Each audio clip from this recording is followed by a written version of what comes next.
我有话跟你说。我不能跟你走。我决定要去西蒙关，对抗大庸军队。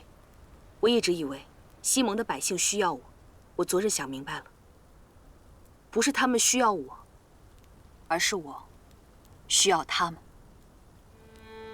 一直以来，我想建立一个大同世界，想让那些和我一样的人，都把这个地方称之为家。我不能和你去渔桥耕读，那不是我想要做的事。我是楚乔，是秀丽军的将领。只有穿上战甲，为理想而战，为了曾经和我一样命如草芥的百姓而战，这才是楚将军，是真正的我自己。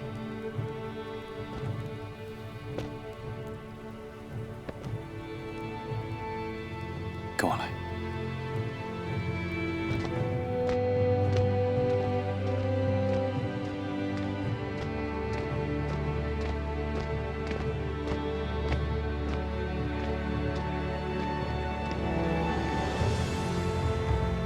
诸葛亮，你知道我会怎么选？这是给你的，我陪你一起去。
我来到西蒙不过数月，西蒙便内忧外患频生。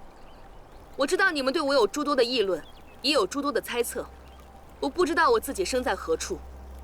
我自有记忆起，就是大庸青山院的一名女奴，是千百名奴隶中的一人。我们命如草芥，连活下去都是一种奢望。我亲眼看着我的兄弟姐妹一个又接着一个的死去。他们的尸体我连多看一眼都来不及，就被送进了死人堆，乱葬岗中。我逃出真皇城的那日，便下定决心，这普天之下，应当有一处地方，无论是什么人，无论是什么出身，都不应该被视为蝼蚁，视为微尘，都应该有公道可言。这样的地方，才应该是我的家乡，是我的信仰。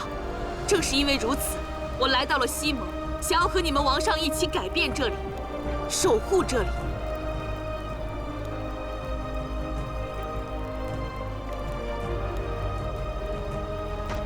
如今，大庸的军队已在西蒙关陈兵数日，他们所做的这一切，都是因为容不下西蒙的兴盛与自主。将士们，你们若是愿意信任我，就在明日和我一起赶赴西蒙关，对抗大庸军队，守护这个地方，守卫这片自由。楚大人，秀丽军永远追随您。皇后，我们永远追随你。永远追随你，永远追随你，永远追随你，永远追随你。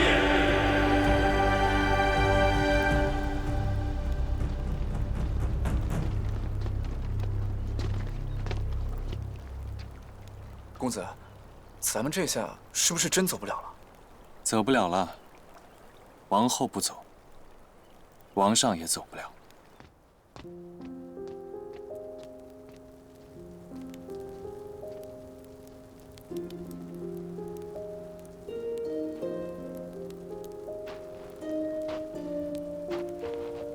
岳十一，你想什么呢？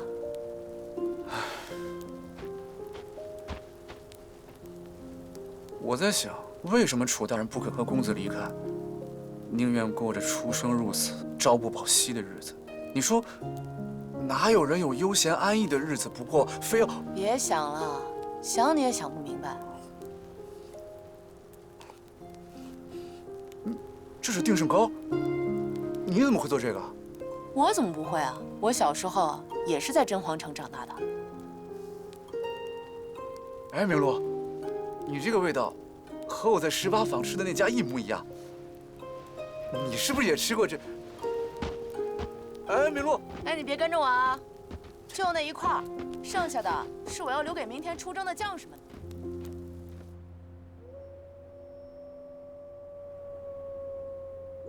我们的人分为6队，分别从这3处进入黑河山谷。我已经让人打探清楚，这里有几处洼地可以用于藏兵，到时可以让他们措手不及。启禀皇上，我们的人刚刚传来消息，说黑河山矿口正在集结大量西蒙士兵。哪里来的兵？那些兵我们也没有见过，可是看他们的调动，似乎在调离矿口，向西蒙城的方向进发。下去吧。诺。诸葛亮已经识破了我，眼下忽而调兵回去，着实奇怪。皇上，程将军，我们留在西蒙城的探子刚刚送来消息，说是大庸已经陈兵西蒙边境多日，西蒙王将驻守在西蒙边戍的西蒙兵调回去，随着西蒙王后南下至西蒙关，抵抗大庸军队。大庸发兵西蒙关，你说的消息可准确？消息千真万确，西蒙王后已经带着西蒙军向着西蒙关方向去了。大庸那边派来督战的是诸葛穆青，他带了雍皇帝的圣旨，要招安西蒙王和西蒙王后。皇上，不止我们想要西蒙的无尽矿，看来大庸也已经坐不住了，倒不如我们趁乱出兵，正是下手的好时机。传令下去，即刻出发。诺。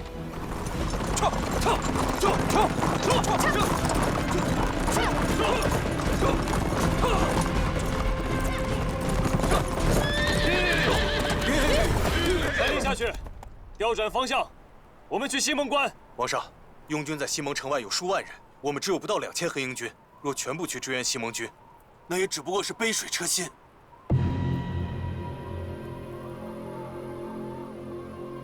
我们自龙云关一战后，为笼络各部落首领，早就1年减免2次征兵。现在除了石岩将军麾下的燕北军部队，我们只剩不到2000名黑鹰军。若现在调兵，这无异于……何莲，皇上，你可愿替孤做一件事？皇上请讲。孤接下来说的话，你要牢牢记住。红川部徒部长老还在的时候，红川部有1万精骑，是徒部养的私兵。虽然徒部已经死了，但这些人应该还在，由他的兄弟哈奇管理。帕勒部善造甲，帕勒长老养有3000弓弩手和2000铁骑兵，也是私兵。还有白川部，也有私兵3000，蓝川部也有3000，这些人马加起来都有2万余人。我要你以孤王妃的身份，去把这些人借出来。皇上的意思是？借，其实就是要。这些各部首领各怀心思，自我父亲死后，一直在扩张自己的势力，就怕有朝一日，燕家不行了，连累了他们。孤为了燕北的安定，明面上一直装傻，但其实早已查清他们的家底。所以皇上要臣妾以侧王妃的身份向他们开口，一来可以维持表面的稳定，二来也可以震慑他们，让他们知道他们的心思并不是无人知晓，好让他们将这些兵马交出来为皇上所用。程远，你带着阿金护送王妃快马加鞭回燕都请兵，取到人马，便留在燕北，提督镇守燕都。程远遵命。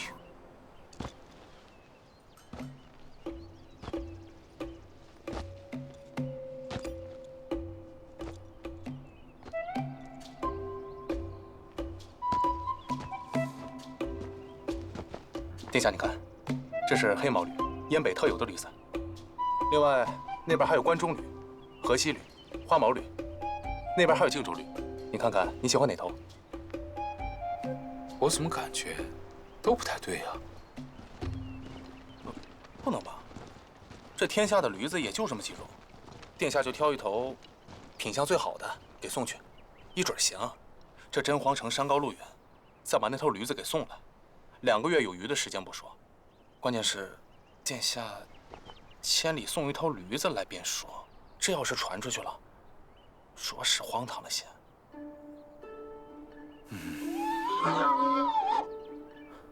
那就他吧。是。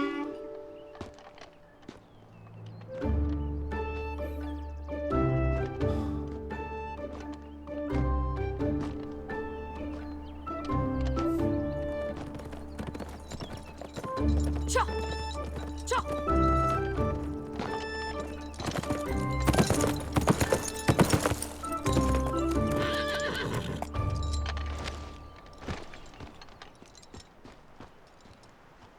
黄将军，我没食言吧？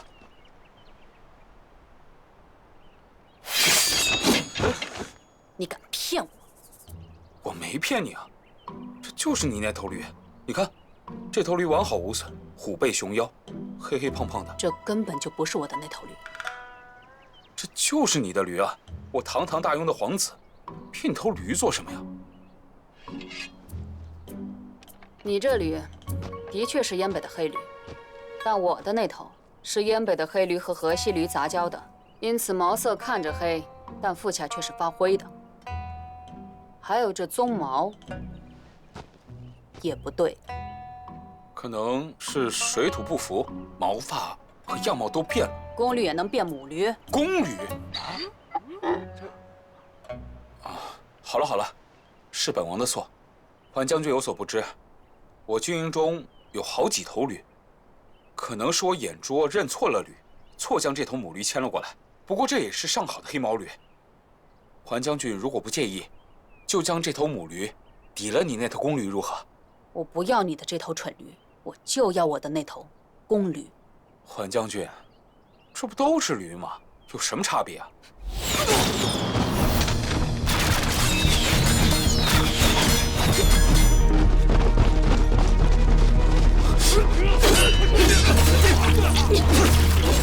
走。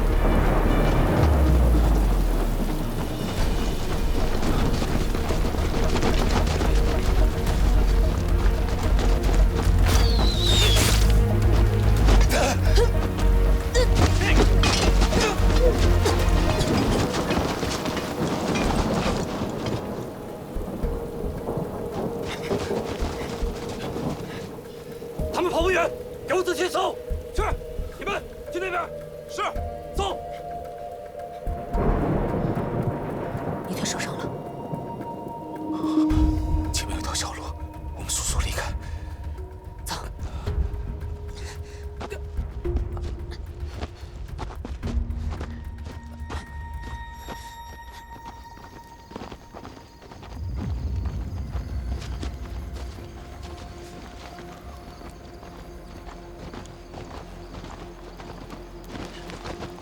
你们这些逆贼！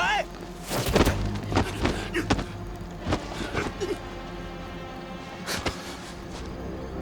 不要命了？你以为你能救他们？这一路上大庸的手尾都被换了，都是为了来杀你的。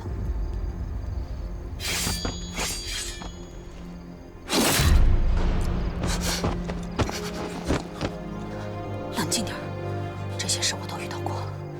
听我一句劝，你现在去，就是陪他们一起死。都给我杀了！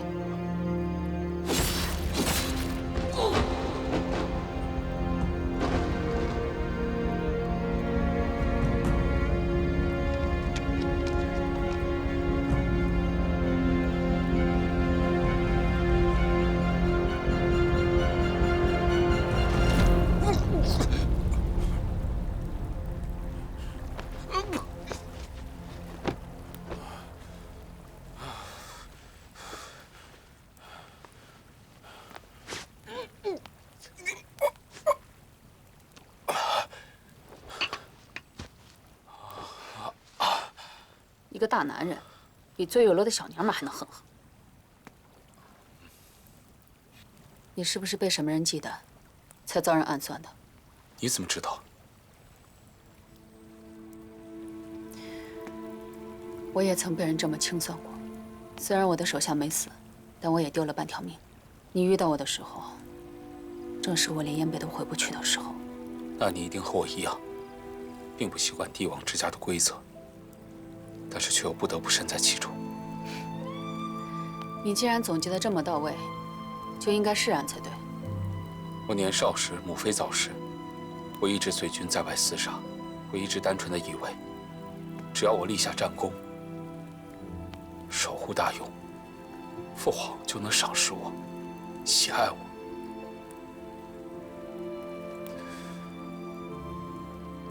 但是我没想到，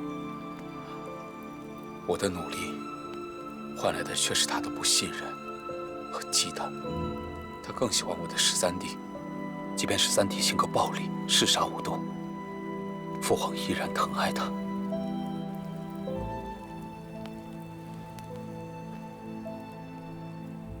今日之事是你那个13弟所为？我不知道，但我回去一定要查清楚。怎么查？我有批老部下，驻扎在50里外的沿线，我一会儿就去跟他们会合。50里外？你拖着伤腿怎么去？缓将军，我这个给你吃。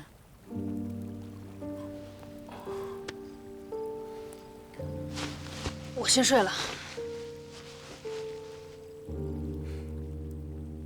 明日出发，快去快回。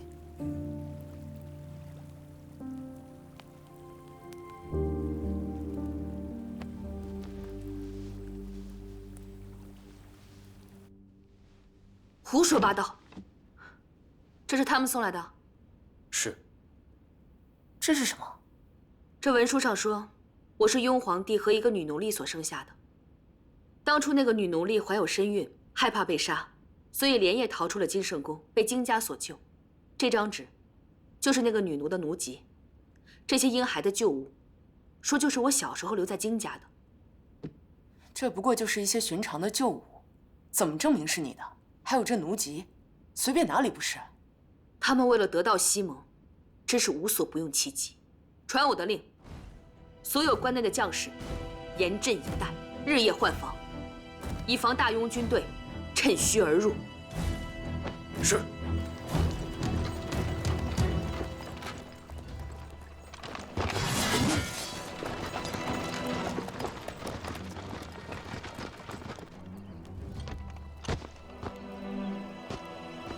来者何人？大雍使者求见。启禀王后，城外有一队大雍使节求见，说是要送些礼物给公主。不见。西蒙没有大雍公主。传令下去，只要是大雍来的使团和军队，一律不得入关。是。大雍使团速速离去，不得入关。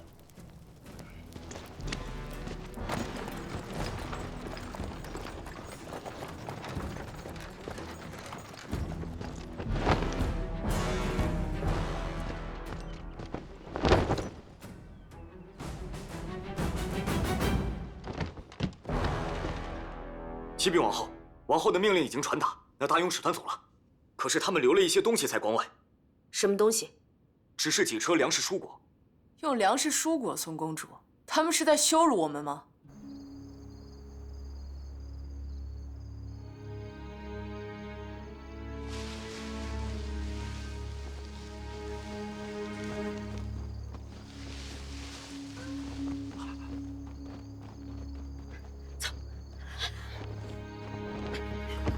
是粮食，快来快来快！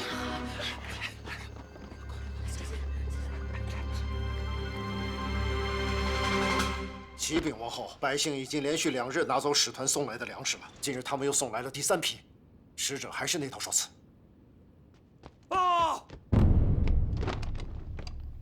大雍军共计兵马10000余人，铁骑超过800余骑，于城外50里处驻扎，并筑起高台料阵。报！王后，大庸军押解着一群西蒙百姓在城外求见。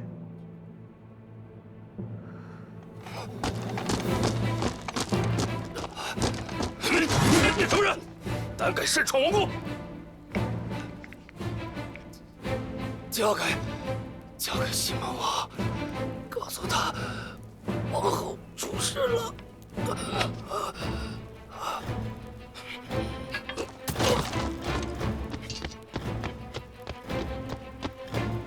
西蒙关外匪寇横行，昨日抓获一批劫掠公主礼车的山匪，今日斩首示众，以儆效尤。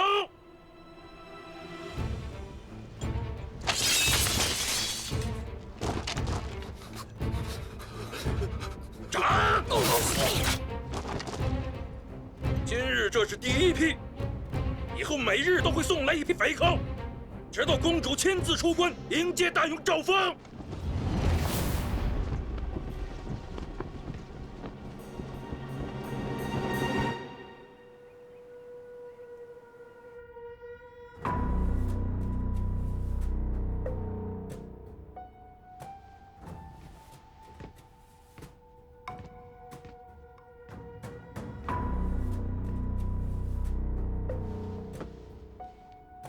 告诉殿下一个好消息，赵彻现在已经被扣上了通敌叛国的罪名。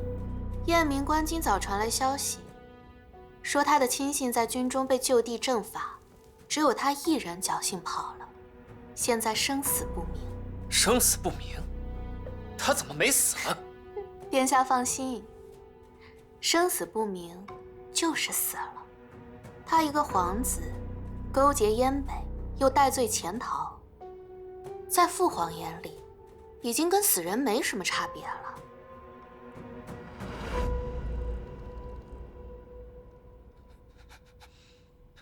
仔细画。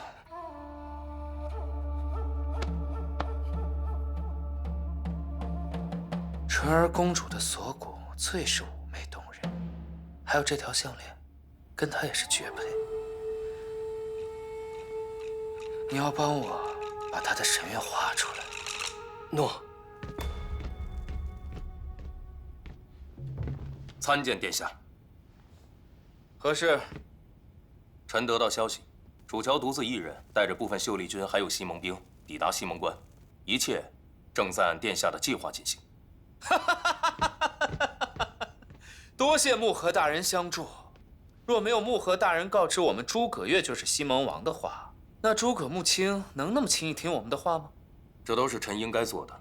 哎，大人请放心，等我继位那日，就让木禾家接替诸葛穆青的青山院，给你的胞弟木禾西风报仇。谢殿下。来，接着画美人儿。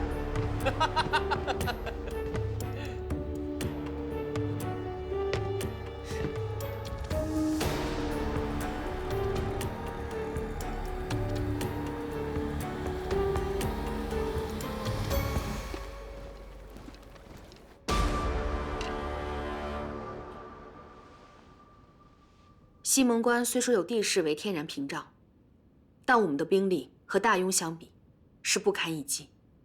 明日我出城门之后，何萧，你带领全部的西蒙军和秀丽军守住关内，以防我们不备之时，他们来突袭。是。明禄，明日你随我进大庸军营，接引百姓回西蒙关。好。王十二，你负责在月牙坡埋伏，这里地势高，视野好，你们顺着坡冲下去，便是大庸军营守卫最薄弱的地方。明日我们若是能够全身而退，最好不过了。可若有变故，你们就以鸣笛为号，趁他们开门放人之际，冲进去救人。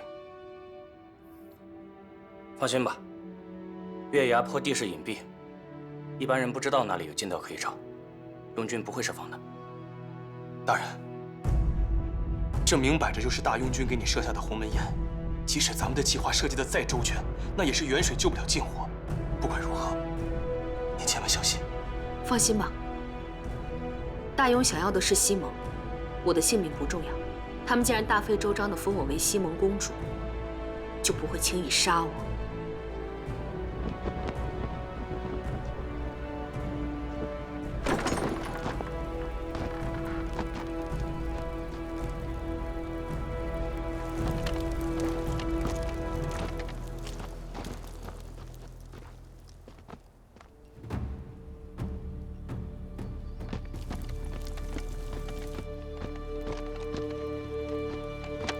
家主，楚乔他竟然真的来了。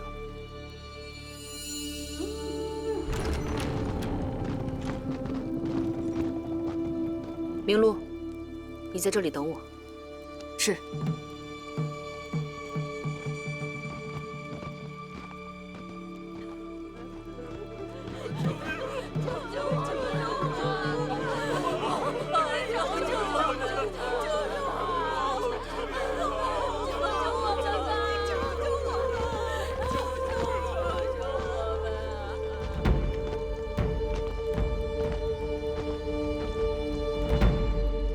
楚姑娘，大人已经在里面等你，请随我进去吧。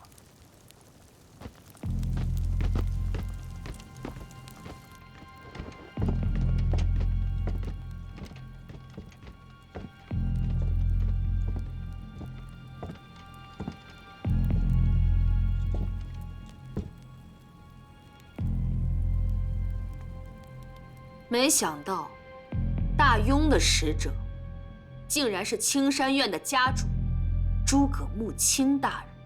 请楚将军听旨。承天受命，天子诏令，寡人之女楚乔自幼失离，历经疾苦，今始为寡人复得，为表寡人之心，封其为大庸西蒙公主，愿以此号嘉赏，了寡人之恩宠。请楚乔公主接旨。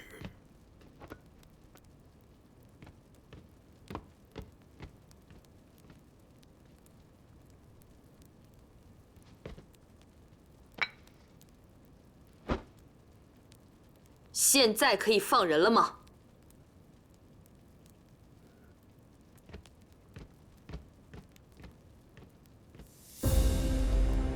放人！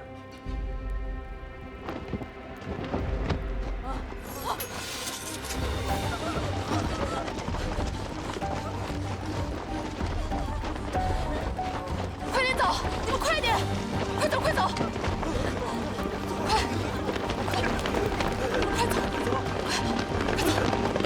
快走！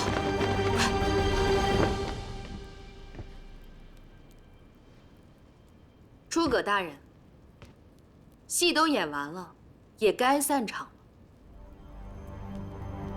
西蒙将永远会是一片自治自安的土地，永远不会归附于大庸。我不是什么大庸的公主，更不会接大庸的圣旨。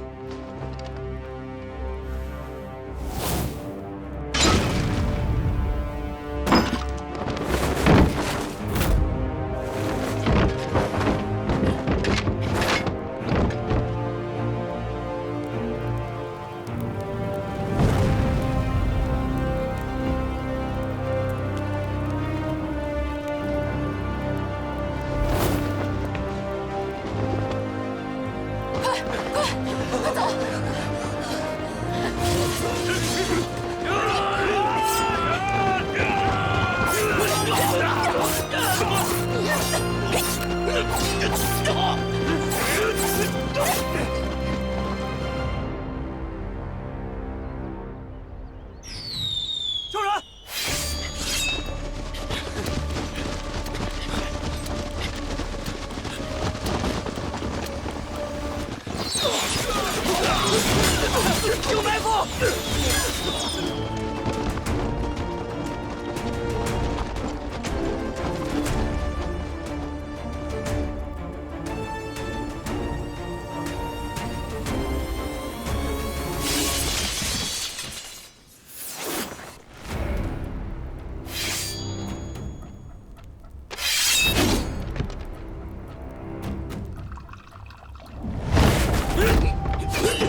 去，就杀他个痛快！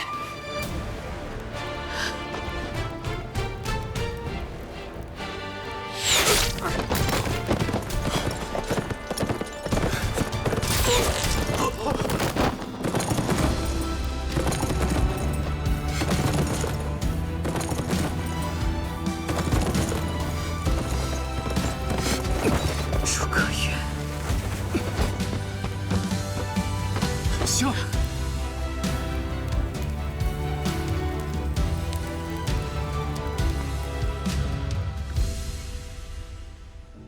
我知道，是你的人派岳伟前来通知我楚乔有事。今日，也是你特意设计引我前来，对吧？好，不愧是我诸葛穆青的孙儿，聪明。放了楚乔，我随你回青山院。你身在军营之中，周围都是大庸成千上万的军士，我随时都可以将你和楚乔 带回大庸去，你凭什么和我谈条件？诸葛大人掌管青山院数10年，也曾数次随军出战，和我这个曾经的大庸军师一样，应该清楚大庸各个隘口的防线部署吧？你是要说什么？平安关、凌渊关、青龙关，这3个关隘 历来是大庸防线最薄弱之处。你是拿大庸的防御机密来威胁我？平安关守备只有3000精兵，防守松散，地势开阔，适合快速突袭。只需500兵马，我便能突破其防线，迅速占领。凌渊关5000兵力守卫，然而城防老化，士气低落，若能在夜间偷袭， 凭借山脉的隐蔽性，轻松可破。青龙关4000守军，然而地处偏僻，物资供给线脆弱。若我派人先行破坏其粮草，大庸守军必将陷入困境。我已经部署好兵马，若你坚持不放人，明日一早，平安关必破，凌渊关必困，青龙关必陷。我不需要大军压境，只需3000兵马， 便能为你带来不可承受的后果。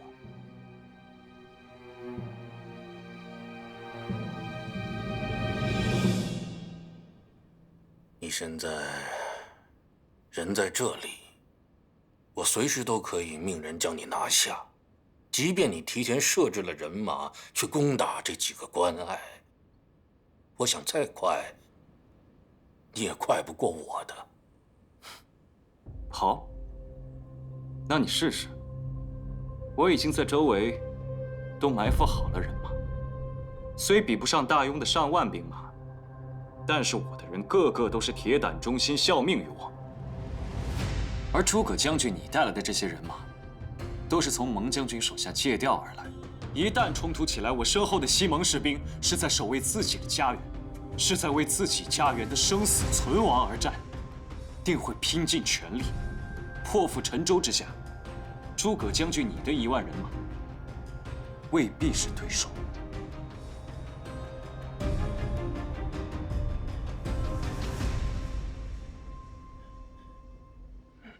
月儿，你是我一手养大的，我了解你。你不会这么做，你狠不下这颗心来，你不会因为一个女人就让大庸的百姓和军士 都死在西蒙兵的刃下。既然你这么坚定，不妨可以赌一赌，看我会不会这么做。但你赌得起吗？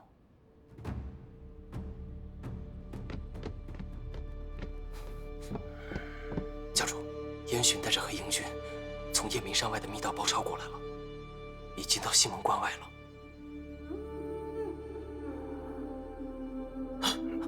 教主，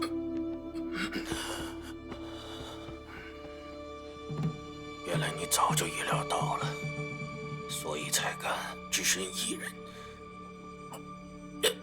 人过来谈判。我会做这么多准备，还是跟祖父学的。祖父出兵西蒙，不也留有许多底牌吗？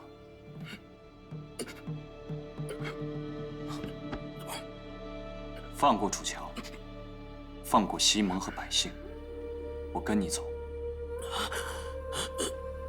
放人！诺。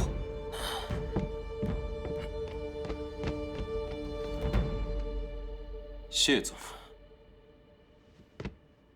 你不能走。我把他送到西门关门，就会回来。你以为我会相信你吗？我们的交易也做了，人也放了，但是我绝不允许你离开这里半步。诸葛将军，我答应你的事情就一定会做到，我没答应你的事情你也勉强不了。你信或者不信，刚才没得选，现在你依然没得选。你若执意要阻我，那就看你青山院的叠座们能不能留得下我。诸葛亮，不，月儿，你不能走，你不能走，月儿，月儿。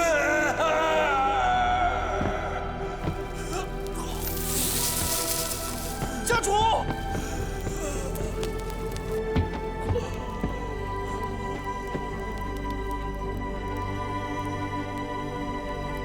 教主，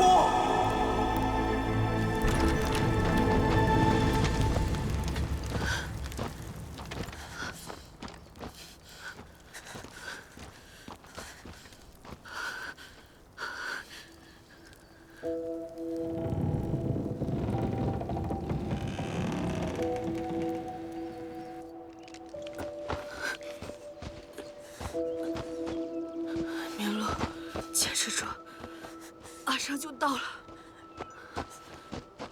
没事。明路，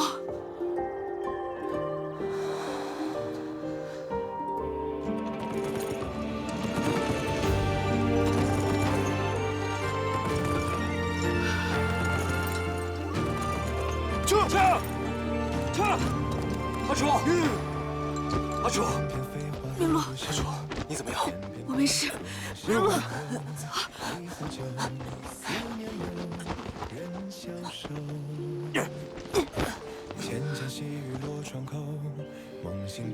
走。走。大人。走。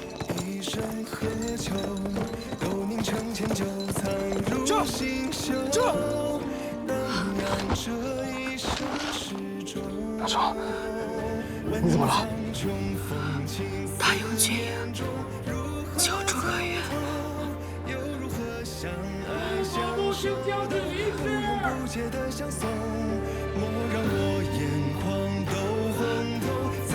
军营救诸葛亮。阿楚，阿楚。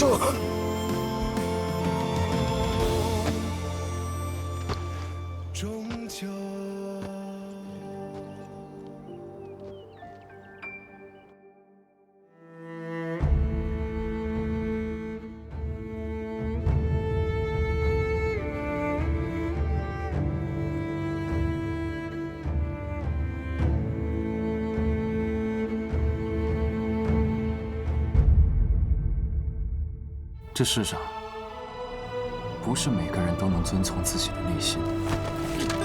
我要去找他。阿楚，我要去找他。仔细搜查，将府中所有人全部羁押。快！我和他自小一起长大，情同手足，我比你更了解他。恭迎公子回归！恭迎公子回归！恭迎公子回归！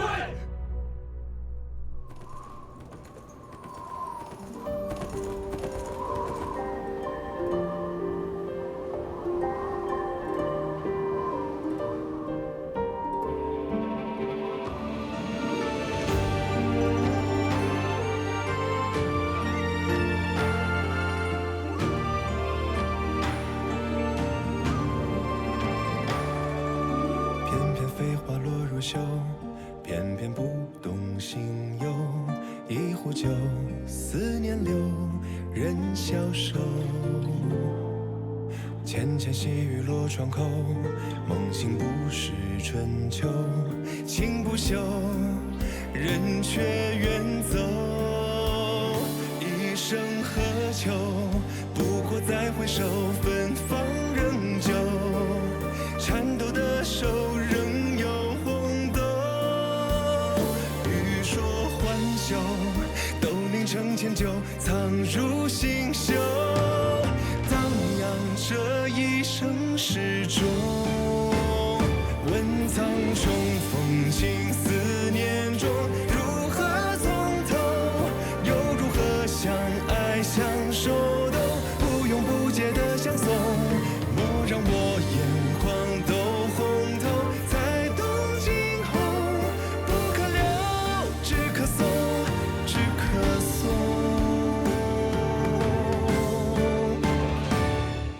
苍穹风情思念中，如何从头，又如何相爱相守，都不永不竭的相送。莫让我眼眶都红透，在动今后，不可留，只可送，只可送。